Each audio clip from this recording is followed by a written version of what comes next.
Hola a todos, bienvenidos a un nuevo episodio de Creadores y en esta ocasión estamos con Alonso Mariscal. Hola, ¿qué tal? Vamos a platicar sobre distintas estrategias educativas que él utiliza, ya que él es un maestro de preescolar, y además vamos a platicar un poco también sobre la música y cómo es que influye en todo este proceso de desarrollo de los chicos y cómo es que ha influido la música en él. Así que esta promete ser una entrevista muy interesante. Quédense con nosotros. Alonso, muchas gracias por darnos este tiempo. Gracias a ti, Jackie Chihuahua. No, pues es un gusto de verdad que hayas tenido esta oportunidad. Y me gustaría primero empezar dándote la oportunidad para que te presentes con la audiencia, con los que nos están viendo. Cuéntanos un poquito quién eres, qué haces y bueno, adelante. Ok, bueno, pues mucho gusto. Mi nombre es Manuel Alonso Mariscal Lima. Yo soy maestro de música en preescolar y doy clases de estimulación temprana de 0 a 6 años en la alcaldía de Iztapalapa por parte de la Secretaría de Cultura. Ok. ¿Hace cuánto tiempo empezaste a dar en este trabajo como tal? Clases de preescolar de, enseñanza musical. Empecé hace 3 años, en abril. Aprox 3 años, casi 3 años. Y en las alcaldías apenas empecé con este proyecto. A partir del nuevo gobierno se abre esta posibilidad y bueno, pues encantado de participar con estimulación temprana. Oye, Alonso, y cuéntanos un poquito por qué empezaste, o bueno, ¿de dónde nació tu interés por dar este tipo de clases, o por enseñar como tal? Pues mi gusto empezó con la música cuando yo tenía 6, 7 años. Estaba yo viendo una película y alcancé a escuchar una pieza de piano que era para Elisa, de Beethoven. Y le pregunté a mi mamá, pues qué era eso, ¿no? Entonces me platicó quién era, qué tocaba y le dije que yo quería tocar el piano. Entonces a raíz de eso pasaron los años y a los 15 años aproximadamente empiezo a tomar clases de piano en Bellas Artes. La mitad de mi familia son abogados y la otra mitad son maestros. Entonces, a partir de eso, bueno, pues yo me enfoqué del lado de la educación. Me gusta mucho dar clases. Fui scout un tiempo, entonces, pues como que me gusta esto de aprender. Y bueno, pues me encanta también. Me di cuenta que cuando me preguntaban cosas acerca de algo que querían aprender y si yo tenía la posibilidad de enseñarles, pues lo hacía y me di cuenta que me gustaba. Entonces se abre esta posibilidad y lo elijo y me doy cuenta que es algo que amo y que me apasiona. ¿Siempre fue muy sencillo para ti, o bueno, fue sencilla la decisión de enfocarte a la cuestión de la educación, o tuvo su proceso? ¿Cómo es que realmente lo eliges? Digo, entiendo que fue mucho el contexto de tu familia como tal, ¿no? Pero ¿en qué momento decides, sabes qué? Sí, lo mío es enseñar. Fue un proceso extraño, un poco largo, porque, bueno, a partir de cuentos y prejuicios de parte de la familia, podría decirse, prejuicios personales acerca de lo que querías o de lo que yo quería estudiar en su momento, ¿no? Estuve un tiempo estudiando ingeniería. A partir de esto, pues tomar la decisión se complica, pensando en todos estos cuestionamientos de que te dicen que te vas a morir de hambre, de músico y cosas así. Entonces fue así como, ¿qué hago, no? Pero me doy cuenta que es mi pasión, la música, y es cuando elijo aprenderla. Entonces, a partir de eso empieza la música y bueno, a partir de varios cambios y procesos en mi vida, me doy cuenta que requiero hacer algo profesionalmente en mi vida y pues lo que yo sabía era música.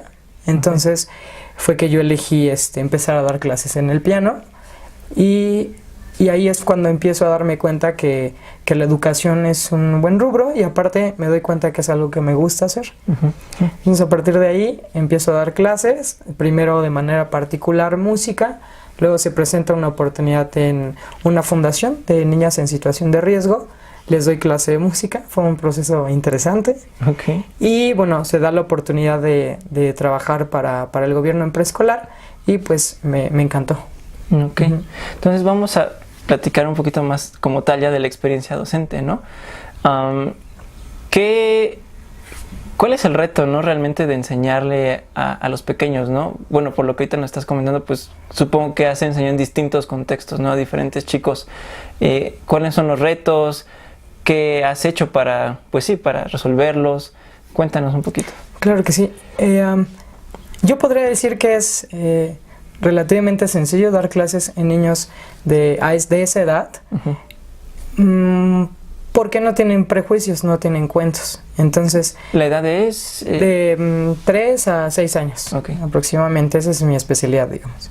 Entonces, no tienen cuentos, no tienen prejuicios con los cuales luchar, como se lucha en primaria, en secundaria o ya en la edad adulta.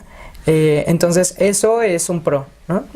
Los contras es que a veces no estamos acostumbrados a la forma en la que ellos se van desarrollando, la forma en la que aprenden. Entonces es ahí cuando tenemos ciertos conflictos que queremos que hagan algo y pues no lo hacen o no lo escuchan o no lo entienden.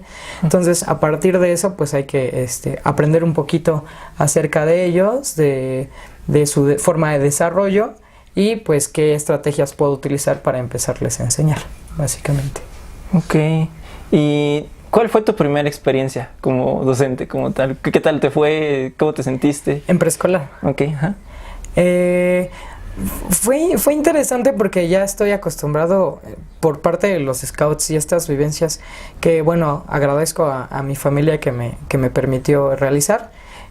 Como que soy una pirinola y siempre ando brincando, entonces sí, algo que me he dado cuenta es que si tú brincas, saltas, gritas, te mueves, te avientas al piso y así, a los niños los emocionas, captas su atención y entonces es muy importante. Entonces, a partir de eso, no fue tan complejo como es, por ejemplo, cuando doy clases en frente de los padres de familia, ¿no? Ahí sí me pongo nervioso.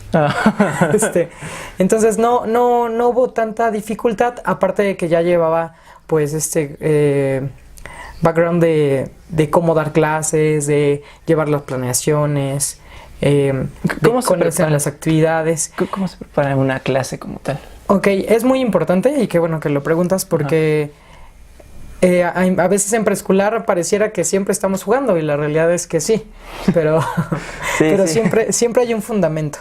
O sea, no brinca nada más porque uno quiere, sino porque eliges ciertas competencias. En este caso, el nuevo modelo educativo se le dice aprendizajes clave y aprendizajes esperados. Entonces tú buscas ciertos organizadores, ciertos aprendizajes esperados que ya están estipulados y los trabajas mediante ciertos juegos y actividades para que los niños aprendan. Es muy importante que la planeación siempre lleve un inicio en el que tú pones una canción de saludo, de formarse, ¿no? Para poder entrar al salón o salir al patio después del saludo. Luego el desarrollo, donde tú partes de un tema específico que quieres enseñar. Por ejemplo, cualidades del sonido. Timbre, timbre, volumen y cosas así del sonido y de la música. Y entonces a partir de eso tienes que especificar una cualidad del sonido, el ritmo. Y a partir de eso creas unas 2 o 3 actividades referentes al ritmo. Lo vas platicando, es muy importante que lo platiques con los niños, que les preguntes, por ejemplo, qué es el sonido, ¿no? Sí. Porque todos estamos acostumbrados a que ya por default ya el sonido pues es algo que escuchas, pero realmente con los niños no lo saben, lo van a aprender. Entonces es importante que partas de lo más básico y que ellos creen sus propias conclusiones, ¿no? A partir del juego, pueden ser juegos cerrados o juegos abiertos, y bueno, a partir de estas actividades aprenden. Tú preguntas al final en tus conclusiones, en el cierre de clase, tú preguntas qué aprendieron. Es muy importante que tú vayas recordando qué estamos aprendiendo el día de hoy, ¿no? Porque a veces les preguntas a los niños, ¿qué aprendieron? Pues a brincar, ¿no? Cuando el proceso sí era importante que brincaran, pero buscabas otros aprendizajes esperados. Entonces es importante que lo vayan platicando, es poco a poco, y en el cierre cantas tu canción de despedida y la puedes chocar. La chocamos o nos saludamos o nos echamos una porra y listo, nos vemos. Ok, ese es como tal el desarrollo de una clase. Es el desarrollo de la clase. Hay que escribirlo en algo que se llama planeación. Y eso es a fuerza. Siempre cualquier maestro de cualquier nivel siempre hace su planeación y requiere hacer rúbricas o formas de herramientas para poder evaluar eso que vas a enseñar. Entonces siempre estamos en constante crecimiento porque requieres poner tu planeación, saber qué están aprendiendo mediante tus observaciones y entonces evaluar si lo están aprendiendo o no. Eso es muy importante. Eso se hace pues por fuera de la escuela, ¿no? Eso lo hacemos en casa, básicamente. Sí, el trabajo del diseño como tal de la clase. Claro. Ahorita que, bueno, has mencionado muchas cosas que creo que valen la pena como profundizar, ¿no? Primero, hablabas como del nuevo modelo educativo, ¿no? Así es. Al menos, bueno, creo que siempre está como esta idea que hay de la gente en donde realmente el nuevo modelo educativo es bueno, si se está implementando. ¿Por qué le dicen nuevo, no? ¿Qué tiene de nuevo que el otro no tenía, no? ¿Nos puedes comentar un poco qué es lo que tú has visto en tu experiencia que este nuevo modelo educativo, bueno, por qué se le llama nuevo y qué lo hace así? Ok, surge a partir de la agenda de la UNESCO al 2030, en el que se trabaja toda una generación y el chiste es saber qué tanto se aprendió en ese año, en el 2030, es cuando ya se van a hacer, se va a ver si realmente se aprendió de esa okay. forma, ¿no? Entonces se hace una planeación al futuro como tal. Al futuro, sí. Obviamente son 2 años de evaluación, en el 2019 y en el 2020, y entonces a partir de eso hay ciertos cambios, que de acuerdo a lo que se estipule en el nuevo gobierno, pues no sabemos cómo va a funcionar. Mientras tanto, trabajamos como ya lo tenemos estipulado. El nuevo modelo, ¿cuáles son las diferencias entre el que ya teníamos, que es el PEP 2011, y ahora el nuevo modelo de aprendizajes clave? El PEP 2011 estaba dedicado al constructivismo. Okay. Entonces tú le preguntabas a los niños y a partir de esas preguntas los niños construían sus propios saberes. En este caso lo que buscamos es el humanismo. Va centrado al humanismo. ¿Qué es esto? Pensar a las personas como singulares. ¿Esto qué quiere decir? Pues no las generalizamos, pensamos que todos quieren aprender cosas diferentes y a partir de eso se crea varios organizadores o varias áreas para el enfoque educativo. Uno sería las áreas de desarrollo socioemocional, que serían las artes, el desarrollo socioemocional y educación física, los ámbitos que tienen que ver con la autonomía, y ahí es donde se crean los clubs. Ahora, si ustedes le preguntan a cualquier maestro o cualquier alumno qué club está tomando, ellos eligen a partir de algunos clubs cuál es el que más les gusta y de ese aprenden. Eso quiere decir que te estoy dando la oportunidad de que a ti como persona singular, como una persona que tiene gustos diferentes, propios, tú eliges, yo quiero ajedrez, o yo quiero matemáticas, o yo quiero música, y entonces a partir de mis propios gustos me voy a ese club. Y el otro, pues, son los organizadores, ¿no? Los aprendizajes clave, las competencias, ¿no? Okay. Que es matemáticas, español. Vale. Lo dije un poquito extraño, pero básicamente es eso. Ahí es chistoso porque, bueno, por parte de Kichihua también nos pudimos acercar a ciertas escuelas públicas y hablaban precisamente de los retos que supone un cambio, ¿no? en el modelo educativo. Y a mí en lo personal, bueno, yo como tal no soy educador realmente, no estudié algo relacionado a eso, pero me di cuenta de que muchas de las quejas o de la cuestión de inconformidad de los maestros hacia el nuevo modelo educativo no es tanto en la planeación al contenido de ese modelo, sino en la forma de implementación. Entonces, ahorita que mencionaste los clubs, y bueno, ahorita ya lo entiendo, ¿no? Parte de un concepto de individualidad como tal, ¿no? Así es. Y bueno, los maestros, y lo tengo muy presente porque se quejaban, ¿no? Es que, ¿cómo vamos a hacer esto de los clubs, no? Porque ahorita no tenemos a la suficiente gente como para dar este tipo de clubs. Los papás incluso también se quejaban, ¿no? Porque ya su hijo no podía entrar a un club que le gustaba porque ya no había cupo. Entonces, no sé, de pronto, pues sí, ¿no? Al menos a mí en lo personal me parece complicado este asunto de la educación en la cuestión de procesos. Es complejo justamente porque hay dos vertientes en las que un educador o un maestro tiene que trabajar.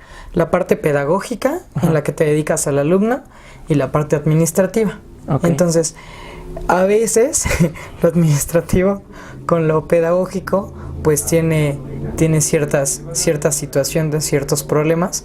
¿Qué quiero decir con esto? Que a veces es mucha administración, mucho papeleo, y entonces o te enfocas en lo pedagógico o te enfocas en lo administrativo. Entonces, mucho de los clubs y de estas etapas de la educación tiene que ver también con crear las evaluaciones, los escritos, los documentos y cosas así, que es lo que hace que se vuelva todavía más complejo. Además de que la administración te pide cierta cantidad de alumnos, cuando el modelo educativo está estudiado para 25 o 30 alumnos, y de repente ves grupos que tienen 35 y si no lo cumplen, tienen que juntar 2 grados, primero preescolar y segundo de preescolar, o primero con tercero, y juntarlos para que haya la cantidad lo que se pide de mínimo de alumnos para un grupo, porque si no lo cierran. Y si lo cierran, pues se pierde esa oportunidad de tener ese maestro ahí. Entonces, estas cosas son complejas. Entonces el maestro, pues desgraciadamente, pues sí tiene que luchar con esa parte. A veces es un gran apoyo, porque hay cosas que sí se suben al internet, pero hay veces en las que pues es mucho más complejo. Oh, ya, ok. Bueno, también yo creo que no puedes tener como a gusto a todos, ¿no? Siempre hay ese tipo de retos. Pero desde la parte del maestro, ¿no? Que yo creo que es donde pues se puede trabajar más, ¿no? ¿Qué actividades? Bueno, ahorita me enseñaba ciertos materiales, ¿no? Que utilizas para dar las clases. Bueno, hablamos un poquito de la planeación. Y bueno, ahorita vamos a mostrar estos materiales. Claro. ¿Por qué surge esta necesidad de crear tus propios materiales, ¿no? ¿Es algo que te impulsaron a hacer? ¿Es algo que te nació? ¿Todos los maestros lo hacen o nada más tú? ¿Cómo funciona? Hay ciertas estrategias, ciertos métodos de enseñanza. En mi caso, como maestro de enseñanza musical, hay ciertos métodos como César Thor, como Kodály, como Dalcross, en los que puedes ocupar esos métodos y esa pedagogía para meterla a los niños a los que les enseñas, y entonces pueden aprender muchísimas cosas referentes a la música. Okay. Entonces es cuestión de irse pues sí, educando, ¿no? Uno como maestro siempre estamos o requerimos estar siempre en continuo crecimiento, estar aprendiendo y aprendiendo y aprendiendo para poder darles lo mejor a los niños, porque eso que mencionaste, Eduardo, es lo más importante. Pues primero es lo educativo, y sí, nosotros nos enfocamos en eso, y sí requieres echarle muchas ganas, y a lo mejor sí es mucho trabajo fuera de tu jornada de trabajo, pero pues hay que echarle ganas, ¿no? Nosotros nos encanta. Entonces, pues sí, a veces hay materiales que no alcanzan, o a veces se te ocurre alguna idea. Lo que siempre invito es a como experimentar, y algo tiene que salir. Entonces, hay materiales que ya tenemos, que se pueden comprar en varias tiendas que son para educadoras. ¿Cuáles son esos materiales y en dónde los pueden conseguir? Yo les recomiendo Educatodo. Tienen... Ya hicimos comercial. Educatodo es un buen lugar en el que pueden conseguir material. Y también se pueden meter a Pequeño Mozart en Instagram. Ellos tienen material de música para los que somos maestros de música. Y bueno, hay muchas estrategias en Educatodo que se pueden utilizar. Y ya de ahí tú vas inventando. Hay muchas editoriales como Trillas, Porrúa, que tienen sus libros de educación que están ya estipulados a la forma del nuevo modelo. Entonces, nada más es cuestión de irle buscando. Pero aquí la cuestión es que si te interesa, vayas y tú lo vayas buscando. Por ejemplo, en YouTube, ya haciendo comerciales, les recomiendo mucho a Canta Maestra, que ella tiene varias canciones al respecto de cómo los niños pueden hacer fila, cómo pueden mantenerse en silencio o autorregulados, más bien. Controlar su cuerpo, o entender el ritmo, muchas cosas así. Vale. Entonces ahora sí me gustaría que nos mostraras algunos de los materiales que usas en clase, pues para enseñar distintas cosas, ¿no? Claro. Entonces, ¿cuál es lo primero que nos vas a enseñar? Pues a mí me gustaría, en la parte del desarrollo de las actividades, hay una que me gusta mucho, que se llama Pizzicato de Silvia. Entonces, ocupamos mascadas como estas, pueden ser de varios colores. Aquí hay otra. Bueno, la que quieras, y el chiste es que los niños pues comprendan muchas cosas. Una es psicomotricidad fina, que es el hecho de utilizar las manos para aprender, y entonces la tienen así agarrada, yo pongo una canción y ellos se van a mover al ritmo de la canción. Eso es lo importante. Entonces los niños empiezan a interiorizar la música. Eso es muy importante. Entonces voy a poner esta canción. Sí, sí, sí. Y les voy a enseñar algunas cosas importantes que los niños aprenden. Una es la autorregulación, es decir, que no me voy a mover pues para todos lados corriendo, aventando al compañero, sino voy a escuchar la música, me voy a concentrar, eso me ayuda a la concentración, me permite autorregularme. Hay una parte en la que yo con la mascada, te voy a hacer así, Eduardo, le hacen así a sus compañeros. Okay. Ajá, pero si te das cuenta no te estoy haciendo fuerte, no te estoy aventando la mascada, ¿no? Ajá. Eso es justamente lo que buscamos, que el niño aprenda a acariciar, a comunicarse, que sin empujar, sin golpear, sin aventar el zapato. Otra es el pizzicato, que en el caso de los niños lo que vamos a hacer, me voy a levantar. Sí, sí. Lo que vamos a hacer es, a ver, por ejemplo, entonces lo que vamos a hacer con el pizzicato de Silvia es que primero vas a enseñarles a los niños cómo se camina normalmente, ¿no? Entonces les dices, vamos a contar, yo digo 4 porque me refiero a un compás de 4 cuartos, pero bueno, puede ser cualquiera. Entonces, yo camino normal, ¿no? Y los niños pueden ver mis pies, pueden ver la forma en la que camino, que es pues caminar normal. Y después lo que les explico es, vamos a hacer pizzicato, y entonces les digo que me ayuden a contar, pero yo voy a hacer movimientos especiales en mis piernas, y al final ellos me van a decir cuál fue la diferencia entre caminar normal y caminar en pizzicato. Entonces lo que hago yo es ponerme de puntitas, y entonces contar los mismos 4 pasos, pero brincando. 1, 2, 3, 4, ¿no? Y entonces le preguntas a los niños. Es importante que siempre preguntes para que ellos sepan, ¿no? Estén comunicándose y se estén educando. ¿Cuál es la diferencia? Y te dicen, no, pues brincando. Ok, entonces, cuando haya pizzicato en la canción, que tú escuches pizzicatos, tú vas a ir de puntitas, y cuando escuches un acento, tú vas a aventar la mascada y la vas a agarrar. Entonces, voy a poner la canción para que la escuchen y voy a hacer un pequeño ejemplo de eso. Ok, entonces, los niños se pueden mover al ritmo de la música, que en este caso sería un ritmo lento. Ajá, como ellos quieran. Y entonces va a venir la parte del pizzicato. Ahí me mantengo en silencio, los niños entienden qué es el silencio. Y entonces empiezo a ir de puntitas en el acento. Puntitas. Y avientas la mascada.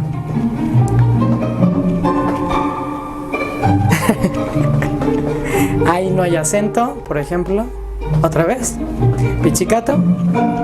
Y en el acento avientas la mascada. Avientas la mascada. Muy bien. Así. Y avientas la mascada. Esta parte es importante. Ahora vamos hacia atrás. Hacia atrás, de puntitas hacia atrás. Muy bien, y regresamos, ¿ok? Ese es un pequeño ejemplo de una de las actividades que podemos utilizar en clase de música. Ok. Estuvo muy bien, Alonso. Okay. Y eso es lo que Alonso tiene que hacer todos los días con los chicos. Todos los días. Ahorita estoy un poco seria, pero la verdad es que me encanta hacer estas cosas. Sí. Por ejemplo, si tuviste, hay una parte donde los niños... Entonces ya viste que ya escuchamos que en el pizzicato ellos se mueven de puntitas. Esto es importante porque los niños reconocen, por ejemplo, una palabra importante en la música, que es el pizzicato. Muchos instrumentos, más bien todos los instrumentos pueden crearlo. El pizzicato, por ejemplo, en el piano, tú tocas una tecla normal, pero si la haces con pizzicato, lo que vas a hacer es lo siguiente. La cortas. Que es como si brincaras. Y eso en la partitura, pues viene con un puntito abajo de la nota, ¿no? Vale.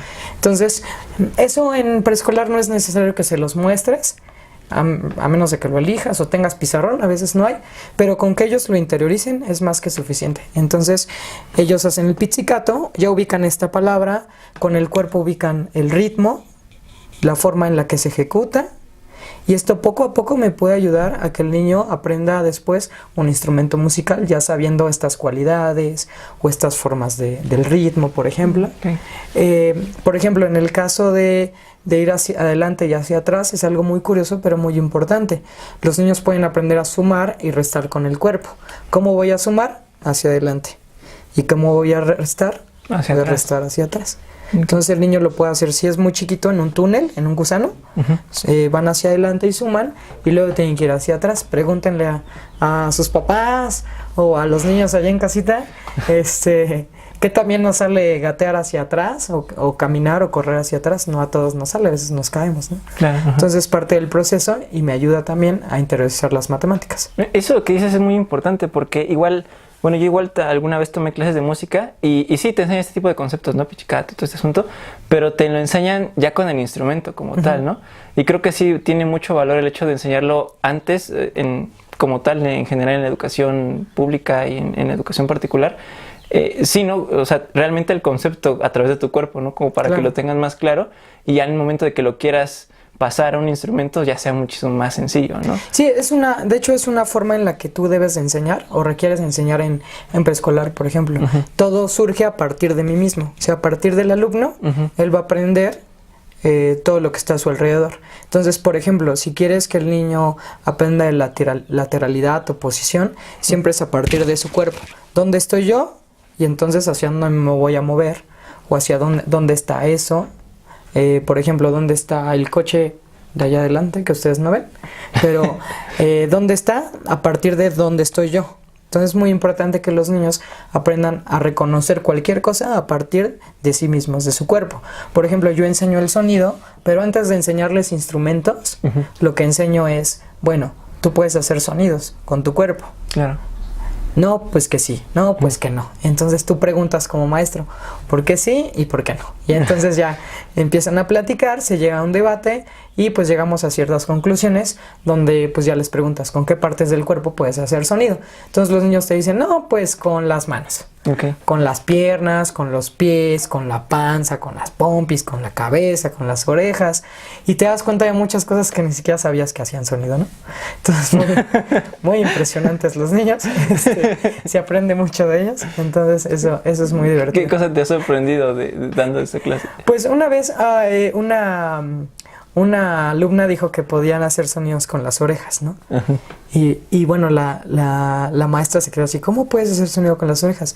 Y la realidad es que sí, si tú la mueves, esas vibraciones las alcanza a escuchar tu oído, ¿no? Entonces, pero no estamos acostumbrados a eso, ¿no? O que la cabeza hace sonido, ¿no? Entonces te podrías quedar así como, ¿cómo? Bueno, pues a partir de percutir con tu mano o con cualquier otra cosa para que suene, ¿no? Pero la alcanzas a escuchar. Entonces los niños pues son muy curiosos, pero eso quiere decir que están aprendiendo.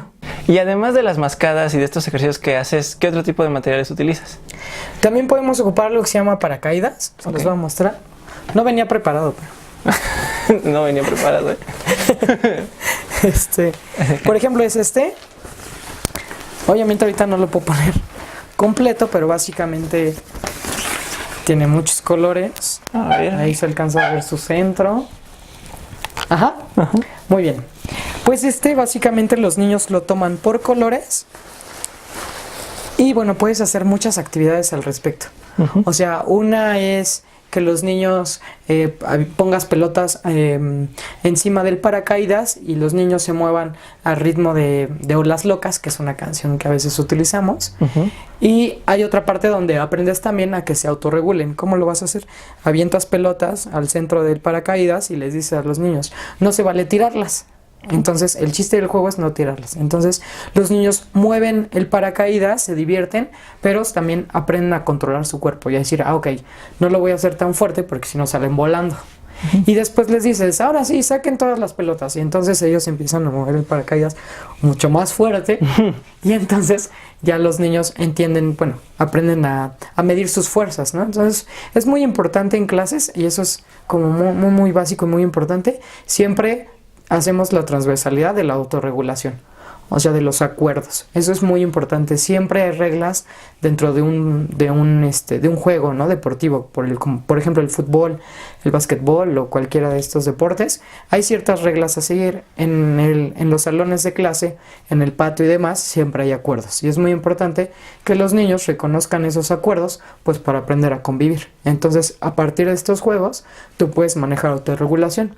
Otra de las actividades que a veces puedo ocupar es, por ejemplo, a este títere que yo hice que se llama Yu, que ella me ayuda a dar clases de timbre. ¿Qué es el timbre? Pues básicamente, en términos muy, muy sencillos, son los sonidos diferentes, ¿no? Uh-huh. Por ejemplo, una flauta suena diferente a un piano, o la voz de Eduardo suena diferente a la mía. Entonces, ¿cómo lo voy a enseñar? Bueno, pues yo puedo poner a Yu conmigo cantando. Yo canto más grave, como si fuera un gigante, uh-huh. Y ella canta más agudo, más agudo. Y entonces cantamos una canción juntos, y entonces les preguntas a los niños qué les pareció el sonido, y ellos te dicen, no, pues la voz de Yu parecía como de enanito, ¿no? Como más chiquita, uh-huh. que en términos musicales se diría agudo, y la voz mía parecía como de gigante, que básicamente es sonidos graves. Y así puedes hacer muchísimas actividades, ¿no? Okay. Memorama de sonidos, puedes hacer bingo sonidos, lotería de sonidos, paisaje musical, un montón de actividades que se pueden hacer con infinidad de materiales. Les puedes enseñar a seguir secuencias, que es parte del nuevo modelo educativo, donde les presentas una partitura. Yo les recomiendo que investiguen acerca del método de César Thor, que tiene varias partituras, y los niños aprenden a seguir líneas rítmicas. Ok, uh-huh. Vale. Voy a volver contigo. Esta entrevista está interactiva, muchachas. Me estoy moviendo mucho. Si ven que las tomas están como que enchuecando, es porque me estoy parando y moviéndole, pero no está temblando ni nada por el estilo. ¿Y todo esto lo has hecho tú solito? Con ayuda de... Aprendiendo. Tengo un muy buen amigo en la licenciatura que se llama Enrique. Y él me ha enseñado muchas cosas. Mi mamá, mi abuelita, todos los que han sido maestros en mi familia, pues siempre te dan ciertas estrategias, ¿no? Entonces, y bueno, ya a partir te dan las estrategias, y tú ya de acuerdo a tu forma de ser, pues las haces a tu manera, ¿no? Entonces, yeah. Pues ya yo me la paso en el suelo, brincando, rodando. Entonces, es muy divertido, y considero que es muy importante, porque parte fundamental de la educación y cómo un niño aprende es a partir de lo que ve, uh-huh. A partir de la inspiración. Entonces, si tú le dices, bueno, vamos a brincar y vamos a cantar, pero tú no estás cantando y tienes cara de aburrido, sí, pues claro. No funciona, ¿no? Entonces requieres como aventarte, ¿no? Y eso... pues es muy importante, y es el poder de la música y del arte, que es lo que te permite ser humano, ¿no? Me da la impresión, no sé, estas estrategias son para una clase de música, ajá. Pero yo creo que pueden servir para cualquier otro tipo de clase. Es muy importante porque, bueno, dicen algunos psicólogos, que no recuerdo sus nombres, pero que a partir del juego se puede aprender a convivir, ¿no? En sociedad. Uh-huh. Entonces es muy importante. ¿Dónde vas a poder jugar? A hacer reglas en las que no estás en peligro, pues en la escuela, ¿no? Claro. Pones juegos, cosas así, es muy importante, porque puedes jugar hasta con personas de universidad, o sea, no porque seas niño a ti te tocan juegos y a los adultos les toca otra forma de aprendizaje, ¿no? Puedes ser lúdico, o sea, la situación acá es que tengas las intenciones, la pasión y el amor por el aprendizaje, y que se diviertan tus alumnos. Si se divierten, aprenden. Siempre aprenden. Siempre. Si se divierten. Entonces, sí funciona cualquiera. Obviamente lo vas subiendo de dificultad. Uh-huh. Porque son otros nivel de aprendizaje, de desarrollo. Y entonces ellos aprenden de diferente manera. Entonces lo vas adecuando, ¿no? Uh-huh. A lo mejor a los niños de preescolar, en el caso de la música, tú les pones notas negras, que son de un tiempo, y silencios de un tiempo. O notas de 2 tiempos, silencios de 2 tiempos, y que lo vayan haciendo con su cuerpo, ¿no? Uh-huh. Pero ya gente más grande, pues a lo mejor ya le pones cosas más complejas, ¿no? Claro. Silencios de un octavo, de un 16avo. Los vas combinando. Así. Sí, los vas combinando y ellos lo van creando. Eso es algo muy importante, porque la creatividad ayuda a la resolución de problemas. Tú estás estamos acostumbrados a que una sola pregunta, un solo problema se resuelve de una sola manera. Y la realidad es que con la música o con el arte no funciona así. Es infinito. Todo lo que salga de tu cabeza tú lo reproduces y puede ser diferente siempre, ¿no? Entonces, ¿en qué me ayuda la creatividad? Bueno, a la imaginación, a la innovación y entonces a solucionar problemas de infinidad de maneras. Entonces, algo muy importante que queremos que los niños aprendan para cuando lleguen a primaria es que aprendan a resolver problemas. ¿Cómo los van a resolver? Resolver siendo creativos. Y participando, ¿no? Generando liderazgo y que no tengan miedo a hablar, a participar y cosas así, ¿no? Entonces, eso es fundamental. La capacitación que tú mencionabas, ¿no? Que los maestros en general siempre tenemos que estar pues capacitándonos y estar aprendiendo. ¿Esa es de parte igual individual o se las ofrece el gobierno? O... Bueno, algo muy importante, la parte que es lúdica, las actividades, esas tú las requieres buscar. Sin embargo, el gobierno sí te ofrece ciertos cursos que tú puedes tomar, todos los maestros. Te ofrecen cursos gratuitos o de costos muy accesibles para que tú puedas participar en estos cursos de evaluación, de herramientas de evaluación, de planeación, herramientas educativas, de TICs, cosas así, ¿no? Entonces, pues siempre hay cursos y siempre el último viernes de cada mes se hacen los CTs, que son consejos técnicos, donde se ve qué se trabajó, qué sí se logró, qué no se logró, qué hay que mejorar. Se hacen análisis FODA y a partir de esos análisis sabes qué te funcionó, qué no, cuáles son los riesgos y entonces mejoras esas actividades para que los niños sigan aprendiendo. Vale. Entonces, pues es una cuestión combinada realmente. Esos cursos, pero exactamente puedes tomar por parte del gobierno que te los ofrece o tú, de acuerdo a tus tiempos, que a veces pues no tenemos, no sé, un curso es el sábado y no puedo, entonces busco otros cursos en otros días que te ofrecen gratuitamente México X, Quichua, Educación para la Paz o cosas así que son partes fundamentales y que sí son un problema en la educación, ¿no? O sea, porque tú tienes de dónde agarrarte, ¿no? De la parte social, de tu entorno, de la parte familiar del alumno, del estudiante y de la escuela. Entonces, si por ejemplo tú enseñas ciertas cosas, pero en la casa no se enseñan, ya hay conflictos. Entonces es importante aprender a trabajar y unir las fuerzas, ¿no? De la familia, de los cursos que te ofrecen fuera de la escuela y de la escuela misma, empezar a trabajar y generar una educación integral. Dos preguntas ahí. Tú hace ratito mencionabas que te daba miedo también con los papás, ¿no? Ya dar como tal una clase o como este asunto. Bueno, primero sí me gustaría que nos platicas por qué, cómo han sido estas experiencias. Y bueno, esa es una pregunta. Y la segunda es, para ti, ¿cuáles son los retos realmente que ahorita se enfrenta como tal un maestro en la educación de México, ¿no? Bueno, ¿por qué con los papás? Bueno, porque siempre quieres dar lo mejor de ti y yo creo que con los niños no te juzgan, no piensan mal, entonces pues tú puedes dar una clase sin miedo al juicio y entonces pues es más liberal, ¿no? Pero bueno, te sientes más libre. En el caso de los papás, pues sí, de repente ves a gente que está así chocándote con las cejas y de a ver qué estás haciendo, si lo estás haciendo bien o mal, siempre y cuando hagas tu trabajo, yo creo que es lo más importante. Y hay una situación, por ejemplo, que a mí me gustaría platicar en el ámbito de que soy maestro hombre, ¿no?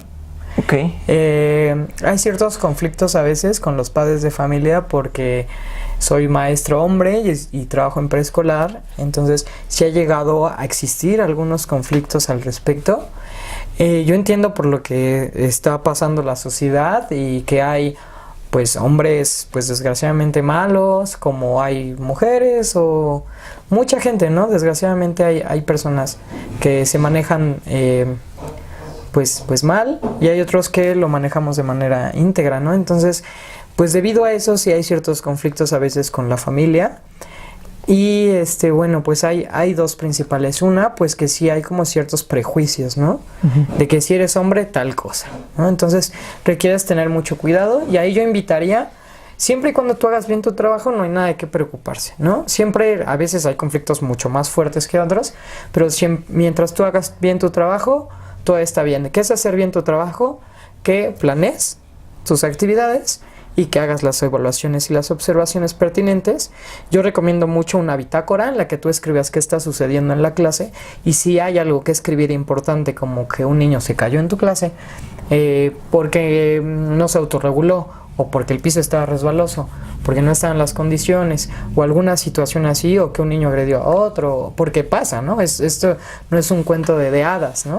A veces pasa que se lastiman entre ellos, o cosas así, o que no tienen cuidado, entonces lo requieres escribir. Entonces, bueno, hay cosas ahí complejas de lo administrativo, del protocolo de actuación por ejemplo, en algún accidente de los niños o cosas así que está un poquito complejo, pero mientras tú hagas tu trabajo y escribas estas cosas, para que te va a ayudar mucho. En mi caso, por ejemplo, que sí, pues lo lamento mucho, pero es feo que en algún momento hubo alguna discriminación conmigo por ser hombre en clase de preescolar, pero bueno, siempre se llega a buen puerto, porque pues estamos haciendo bien el trabajo. Mencionaba los protocolos, ¿no? O sea, sí, creo que es algo bueno a veces también del sistema, que sí hay cierto orden, ¿no? Para resolver conflictos. Aunque a veces, bueno, yo entiendo, ¿no? Cualquier proceso pues lleva su tiempo, ¿no? Claro. Y a veces en ciertas situaciones delicadas, pues, bueno, tanto como para un profesor como para un papá, ¿no? La idea es que el conflicto se resuelva o se aclare la situación lo más pronto posible. Claro. Pero creo que es importante que menciones un poquito eso, ¿no? Cómo funciona realmente un protocolo, cuáles son los tiempos, quiénes son los que intervienen en ese proceso, para que también la gente lo tenga en cuenta en el momento de que pues lleguen a tener algún problema en la cuestión educativa. Claro, pues como lo mencioné, pues son ciertas personas los que lo están manejando. Uno es nuestro directivo, nuestro director, nosotros como maestros. Hay ciertos procesos a seguir, por ejemplo, en un accidente, que es que tienes que escribir lo que está pasando, avisarle a la madre de familia, al padre de familia, qué es lo que sucedió, que la persona llegue. A veces, si es muy grave, pues hablarle al seguro para que se lleve al hospital. Algo muy importante es que la realidad es que tú no los puedes atender como tal.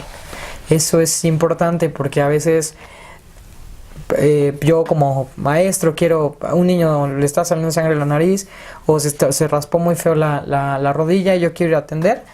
La realidad es que no lo puedes hacer tan fácilmente. Atender a un niño que está sangrando. No tan fácilmente le tienes que decir que lo haga, darle las gasas.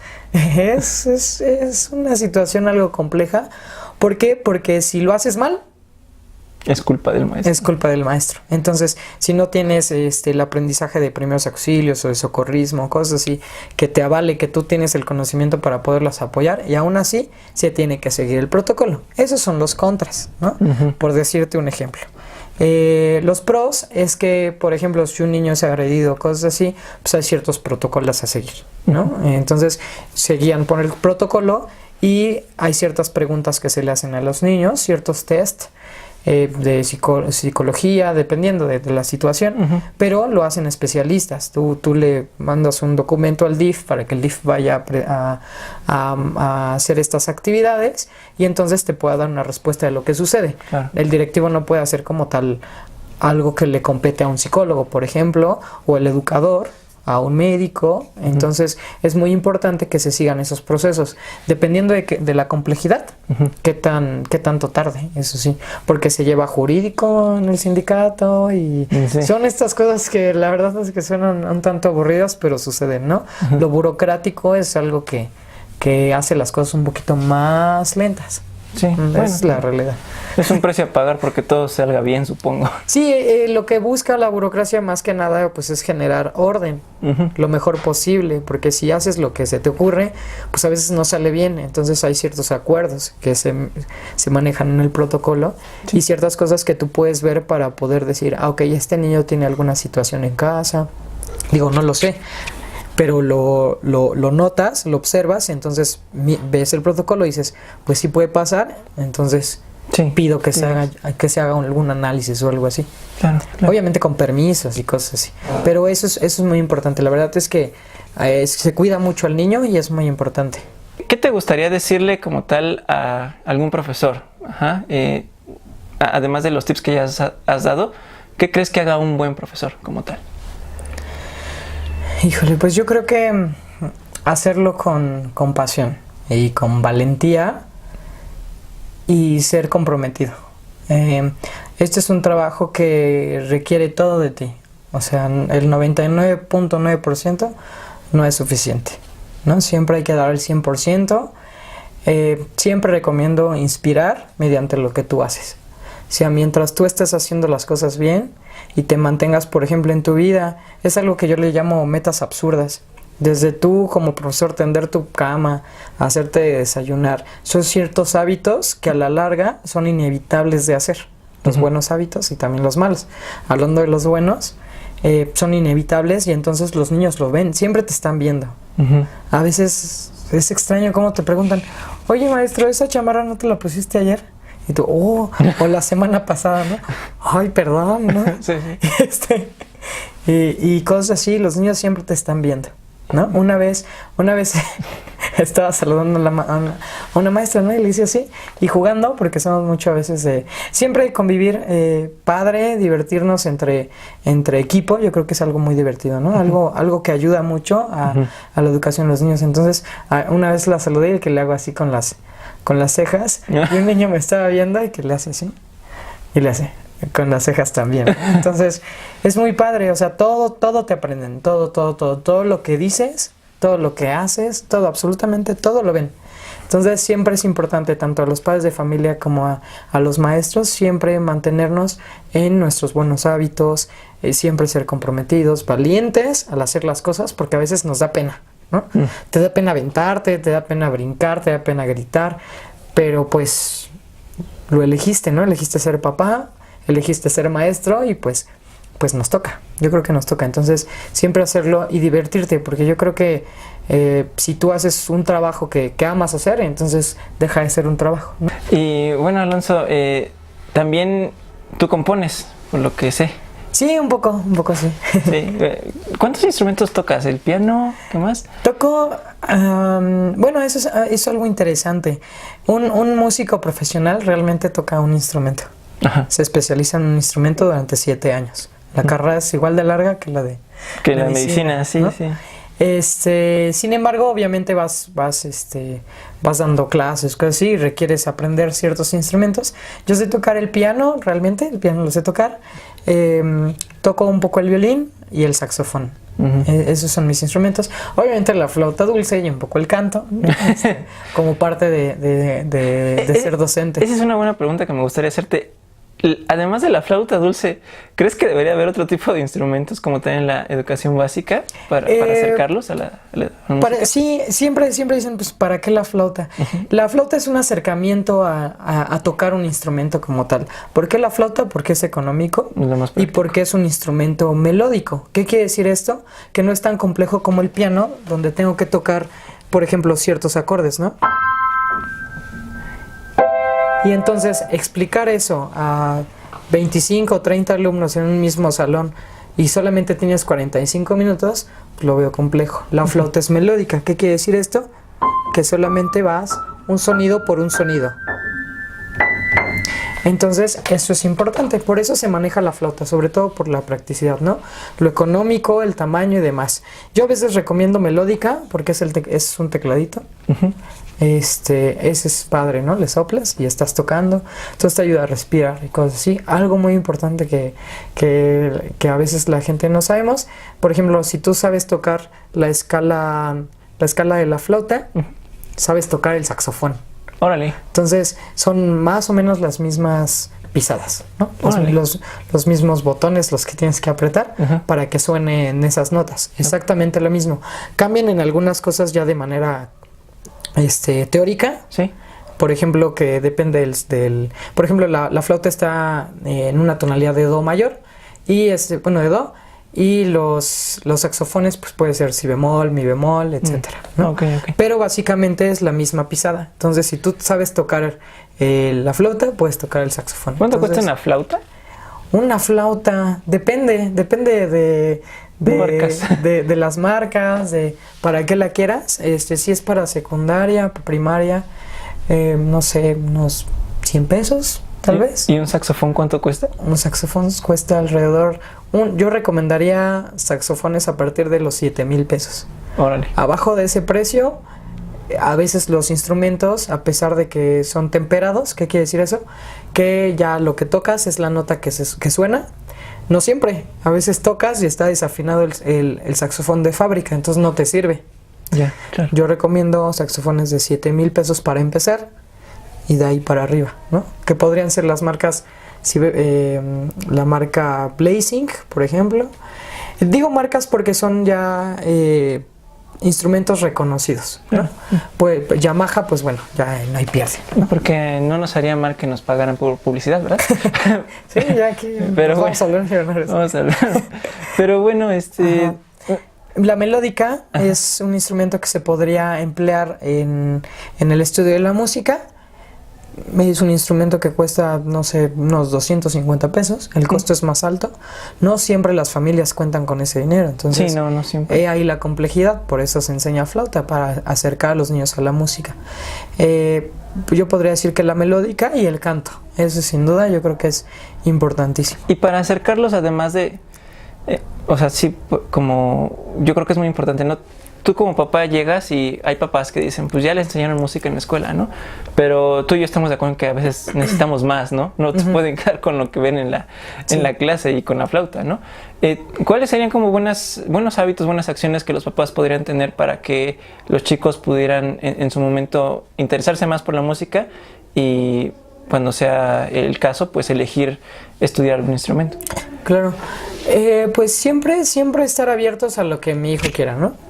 Porque si mi hijo quiere bailar, pues bailar será, ¿no? Entonces yo creo que esa es la primer máxima, ¿no? Y siempre tratar de escuchar otros estilos musicales, ¿no? No siempre reggaetón o Baby Shark o cosas así. ya, por favor, ya no. Okay. Ya hasta me la sé en flauta, me la enseñaron mis alumnos. Pues importantísimo siempre acercarlos al arte o al deporte. Pero en el caso de la música, pues siempre acercarlos por ejemplo, ¿cómo se llama? A conciertos en Bellas Artes. La gente no sabe cuánto cuesta y la realidad es que ir a un concierto, pesos, ¿no? 20 pesos en la sala Manuel M. Ponce, ¿no? Y escuchar a la Orquesta Sinfónica Nacional te costará lo más 180 pesos, 90 pesos con credencial de estudiante, ¿no? Entonces, y son nuevas experiencias, ¿no? Es tener la oportunidad de conocer a la música ya en como antes era, ¿no? Con su director de orquesta, cómo están formados. Por ejemplo, en un concierto no pides otra así, ¿no? Otra, ¿no? Y se te paran los pelos, ¿no? Sino que vas aplaudiendo. Vas haciendo esto, todos juntos. Vamos haciendo esto cada vez más rápido. Y así pides otra. Entonces, si te gustaron las piezas que tocaron, pues entonces el director se las chuta básicamente. Sí, ¿no? Y es impresionante. Yo no había escuchado una orquesta en vivo hasta hace apenas 2 años y es otra cosa. Sí, son otros procesos, además de la acústica del Palacio de Bellas Artes o de la sala en Nezahualcóyotl, que tiene una acústica impresionante. Entonces casi el violín te está susurrando al oído, ¿no? Es una cosa impresionante. Entonces es muy padre. Entonces acercar a la cultura es barata. La realidad es que ir a un museo es gratuito, ¿no? Entonces recomiendo mucho ir a estas cosas, ¿no? Culturales, artísticas, muy importante.